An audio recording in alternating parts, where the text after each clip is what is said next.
కళ్యాణ్ రామ్ గారి అభిమానులకి, నా అభిమానులకి అందరికీ నమస్కారం. ఈరోజు ఈ ట్రైలర్ లాంచ్ అయింది. మీకు అందరికీ నచ్చిందని అనుకుంటున్నాను. నేను ఈ స్టోరీ ఫస్ట్ నాకు చెప్పగానే ఏదో తెలియని ఒక మంచి అనుభూతి, చెయ్యాలి అనిపించింది. డైరెక్టర్ గారు నాకేం చెప్పారంటే, అమ్మ కళ్యాణ్ రామ్ గారు చేస్తున్నారు, సో ఒక మదర్ అండ్ సన్ ఆ బాండ్ అన్నది, ఒక స్ట్రిక్ట్ పోలీస్ ఆఫీసర్ వాళ్ళ మధ్యన జరిగే ఒక యుద్ధం ఎలా ఏంటి అన్నది డీటెయిల్గా చెప్పారు. సో నేను మొత్తం స్టోరీ రివీల్ చేయదలుచుకోలేదు. నాకు నచ్చింది, బట్ నేను అన్నాను ఇంకా బెటర్ చేయాలండి ఈ స్టోరీ అన్నది. ఒక లైన్ వరకు చెప్పారు, కానీ ఆ సీన్స్ ఇంకా బెటర్మెంట్ చేసుకుంటే చాలా బాగా వస్తుంది అని చెప్పడం జరిగింది. డైరెక్టర్ గారు కూడా టైం తీసుకుని 1 year టైం పట్టిందండి ప్రతి సీను. దాని వెనకాల కళ్యాణ్ రామ్ గారు కూడా ఉన్నారు, అదే ఇంట్రెస్ట్. అమ్మ ప్లీజ్, నేను కళ్యాణ్ రామ్ గారు కాదు మీ బిడ్డని, మీరు ఎలా పిలుస్తారు? ఎంతైనా బాబు హీరో, ఆ హీరోకి మేము ఇవ్వాల్సిన గౌరవం.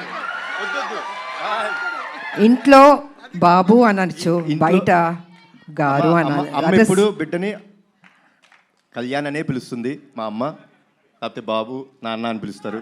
మీరు అలానే పిలవని మనస్ఫూర్తిగా కోరుకుంటానమ్మా. మనకి ఇవన్నీ కాదమ్మా, it's between us, that's it. Because you're a hero కదా బాబు, I have to give respect. First మీ కొడుకుని, తర్వాత హీరోని. ఓకే సార్, మీకోసం రామ్ అనే పిలుస్తాను. అందమైన పేరు రామ్, నిజంగా బయట కూడా రాముడు లాంటి మంచి బాలుడు, ఆయన మంచి మనసు ఉంది తనకి. నేను వర్క్ చేసేటప్పుడు ఎంత ఆప్యాయతగా ప్రతి నిమిషం ప్రతి జాగ్రత్త తీసుకొని, అమ్మకి ఏ ప్రాబ్లం రాకూడదు, అమ్మని బాగా చూసుకోవాలి. త్రూఅవుట్ ద షూటింగ్ అంత అద్భుతంగా తీసుకున్నారు. నేనే షాక్ అయ్యాను నిజంగా. సో సినిమా కంప్లీట్ అయిపోయింది, ఇంకా ఎవరు బిజీలో ఎవరి పనిలో వాళ్ళు ఉంటారు. Really I'm going to miss you బాబు. అప్పుడప్పుడు కలుద్దాం బాబు, వి విల్. ఎందుకంటే ఈ బాండ్ అన్నది, ఇంతకు ముందు సినిమాలంటే ప్రతి ఫంక్షన్స్ అన్నీ కలిసేవాళ్ళండి ఒక కుటుంబం లాగా. ఇప్పుడు అంటే ఎవరు life style different, busy work ఇలా ఉంటుంది. సో నేను ఫీల్ అవుతుంది ఏంటంటే, అందరం కలిసి ఎప్పుడైనా గెట్ టుగెదర్ లాగా, ఒక ఫ్యామిలీ లాగా ఇంట్లో ఒక ఫంక్షన్స్ లాగా కలుసుకోవాలని నేను కోరుకుంటున్నాను నేను. ఎందుకంటే ఒక చక్కటి బాండ్ అన్నది బాబుకి నాకు ఏర్పడింది. సో అమ్మ సినిమా రిలీజ్ అయిపోయిన తర్వాత, బ్లాక్ బస్టర్ అయిన తర్వాత చేపల పులుసు మీకు తీసుకొచ్చి ఇస్తానని చెప్పాను.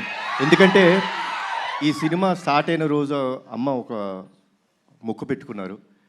సినిమా రిలీజ్ అయిన రోజు మేము తిరుపతికి వెళ్తున్నాం, కాలినడకన స్వామివారిని దర్శించుకుంటాం. అప్పటి వరకు ఆవిడ నాన్ వెజ్ తిన్నారు. అది అయిపోయిన తర్వాత ఇంటికి వచ్చినప్పుడు నేనే చేపల పులుసు మీకు పంపిస్తానమ్మా.